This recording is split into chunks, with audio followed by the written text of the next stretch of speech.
Today we will be launching another relay constellation. Yes, you're thinking Starlink, well, Curblink.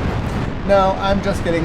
We are going to be launching another short-range ring. This time we have Communitron 32s, and I am really hoping that this will be the last short-range communication satellites launch, because this ring is supposed to be foldable, and each of the satellites should be able to cover both Moon, Minmus, Duna, Eve, as well as the target craft. So this 3 satellites that we're going to be launching today should be able to cover all of the needs of intermediate solar system without compromising the long-range ones, which we will be deploying afterwards.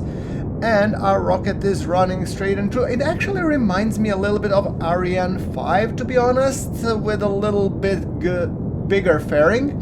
So I'm kind of hoping that it's gonna be going that way. We'll see how it goes. But as always, I know I'm a little bit repeating stuff, but hopefully this time is the last, because I really need that constellation working in good condition.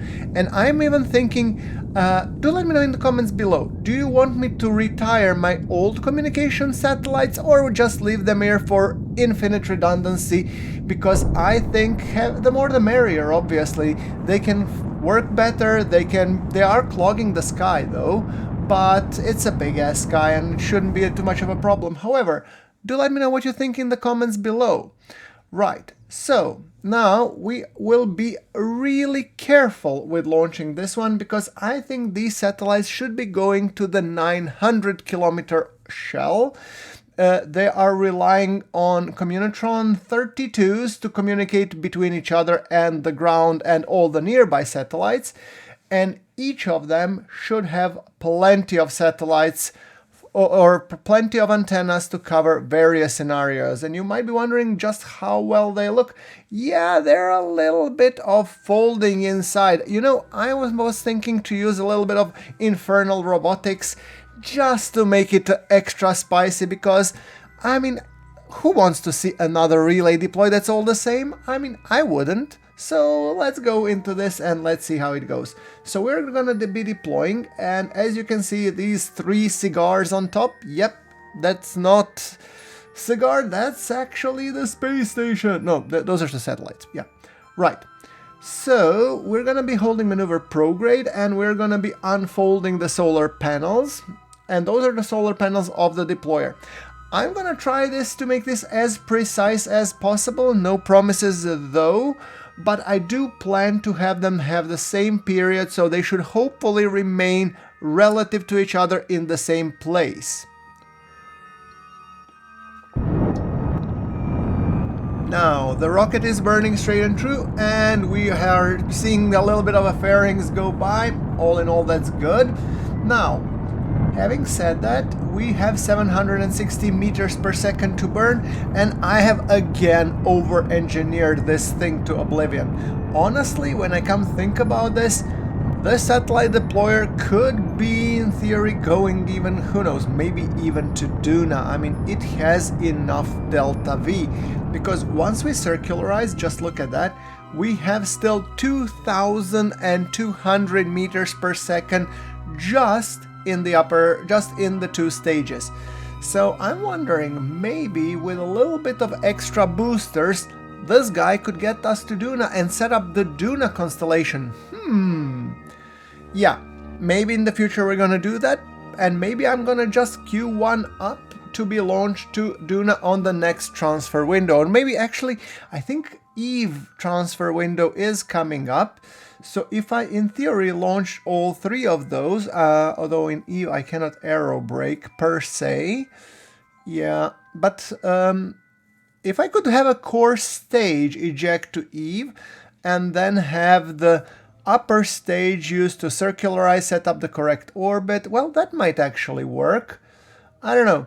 Now I have set to have really tiny puffs, because I really want to have the apoapsis of 189, roughly 190 kilometers. You might be asking why. Well, if we're going with a 189, it goes to 1/3 of the periapsis and apoapsis going to 900 kilometers.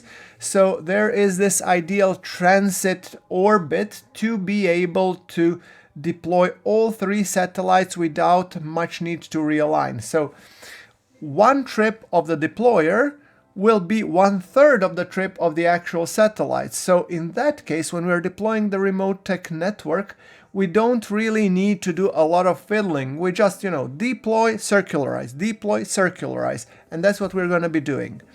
So setting this from 189,427 to go directly to 900 kilometer. Roughly, first one is going to be a little bit fiddly. I'm going to try to have it nailed almost exactly, and that's going to take forever. And once that's done, then we're going to be showing you the famous GrunfWorks 3 deployed at the same time. So I thought how to split them, because after all, 4 I could split in 4 different windows. So you'll see, it's a little bit of a surprise. Now, having said that, we have 370 meters per second for a burn that's gonna be happening in 13-ish minutes. So let's just make sure that we get there. Right. Now, node maneuver prograde and execute. This one I have decided to actually queue and give full control to the, flight computer. After all, we do have plenty of Delta V, so we can afford, although I'm kind of hoping that it's not gonna be... Oh, and I forgot, yes, I needed to deploy one fairing because I realized the transfer stage or the deployer stage doesn't have a big ass antenna. It doesn't have the Communitron 32 so that it could communicate with everything else. So I needed to deploy one of these stickers just to make sure that it's gonna be communicating. So activate the Communitron 32, there we go. And we're gonna use that one as a primary relay almost. Yeah. Now, technically I could rely on my existing relay network and probably it would be enough. Now let's enable the too many orbits. This is one of my favorite mods because with too many orbits we have like metric crap ton of satellites and everything else. With the too many orbits we actually hide them a little bit. And I could be hiding all of the arcs and everything there, so that's also a possibility. But at the moment we're gonna keep it as is. Now we are getting close to the maneuver node and I'm just waiting for that engine to light up. 370 meters per second to go. That should be coming in right now. And there we go. It's burning, although it has been gimped. Now the main engine has been reduced to around 46-ish% of the thrust because it's too powerful. It will be burning too short, and meaning that we would probably be missing our target apoapsis by a large margin. This way we're gonna miss it by a little margin. So yeah, see, 901,532. In ideal case this should be 900 even Steven, but it is what it is. Now, having said that, we are gonna get a little bit closer and then we're gonna be starting our dance. Now let's first decouple this bad boy. We do have another upper stage engine, which is a although smaller one and a less powerful, but should be powerful enough to perform everything that we need with Delta V to spare. The downside is that I cannot return this booster, though. I haven't thought about it. Imagine that. And we have Cheetah, liquid fuel engine. The Cheetah will be a little bit cheating because we are using a thrust of 0.5. And now I want to bring apoapsis down to 900-ish kilometers. So puffs and huffs and puffs. But that means we're gonna be doing a little bit of the attitude correction. There we go. You can see tiny puffs of smoke exiting the engine because we are really pushing it to the limit. I mean, essentially it's an engine fart. Now, there we go. I'm not overjoyed with how this looks. Periapsis has been skewed a little bit, but it is what it is.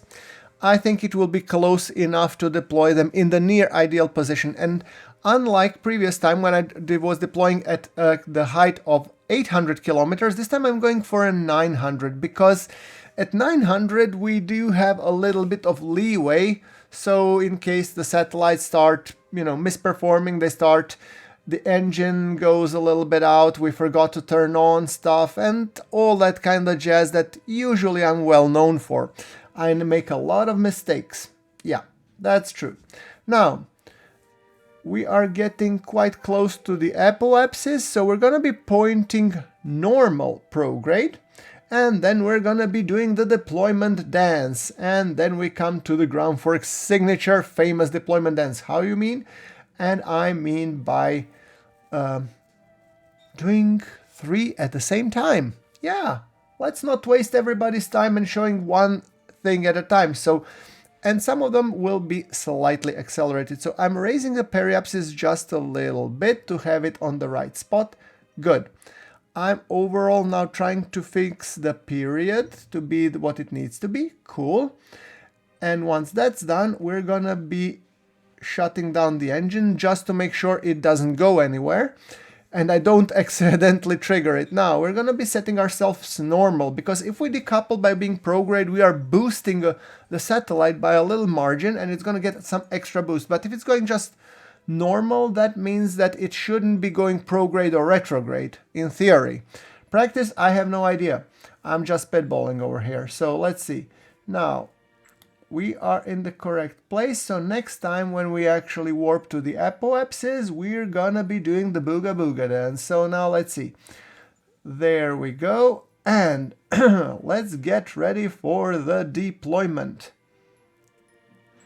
It's gonna be happening in 1 minute and 20 seconds. So there we go, and here's the GrunfWorks signature. Deploy all of them at the same time. Yes, and some of them are deploying faster, some of them are deploying slower, but long story short, we are making sure that all of them will be deployed and all of them will be getting in their respective orbits. Just to make it sure, and on the right hand side you get a chance to see the craft being deployed. Now, quickly switching to the satellite. As you can tell, all of them are foldable. First, unfold the solar panels, then raise the arms, then extend the antennas, and then finally we are gonna be extending everything else. So right now we have to set the targets. We're gonna be renaming them to relays, so Kerbin Medium Range Relay 1, 2, and 3, and we're gonna be setting the targets. So for the small antennas that are on the arms to the left and the right, we're gonna be setting targets of being Moon, Minmus, active and active vessel. The fourth one is here just for beautification purposes. Now, the other two that are long range that you can see like satellite dishes, they're gonna be pointed towards Eve and Duna. Now, with that thing out of the way, I'm pretty sure that I will be able to fling any relay network the way I want it to. So hopefully this will be ensuring that we have communication all the way. Now you have to remember, these are not only satellites, they are just another shell of satellites in my ground constellation. We still have the orbital, we still have the polar, we still have all of those that should be communicating with the target vessel that will be on its interplanetary route. However, we haven't gone interplanetary yet, we are on a eject path. Yes, we have exited the Kerbin system, but we have not yet reached Duna or anything else. So, whether or not this will work, I have honestly no idea. But it's gonna be fun, ain't it? So, there we go. Let's just making sure. And now we're selecting the targets. Right, so one of them being Duna, some of them being Eve, and all that jazz. Now, using a tiny amount of delta V, we are doing some final corrections with their respective orbits. And there we go, target. Sorry if this is confusing. The first satellite is on the left hand side, second one in the middle, and the third one is on the right hand side, just in case you were wondering in terms of sequencing. And the longest one was actually the second one, because that one took forever. Alright, those are deployed, and those are all in their respective orbits. So now it's time to get rid of this bad boy. the deployer. It's coming back and it's coming hot. Now let's just see how that one is gonna fare. We're gonna be pointing it retrograde, and we don't have actually any control over it. Yes, so this is gonna be physics at its finest. Yeah, there we go, and Firefly, do your thing. Apparently Deadly Reentry is already doing it. There we go. Now the question is, will anything survive? I don't know. It's gonna be interesting. Right. Alright, getting in, and it's cooking, and it's gone. The engine is gone, which means pretty soon, yeah, this thing is gone. Will anything survive the impact? That's the question. I don't know. Actually, we are decelerating. It seems that it will. Yep. Alright, this section, the middle section with the lights, is gonna survive, and it's already subsonic. Nice. So whether or not it will survive the actual impact with the surface, that's another topic. Let's see. What do we think?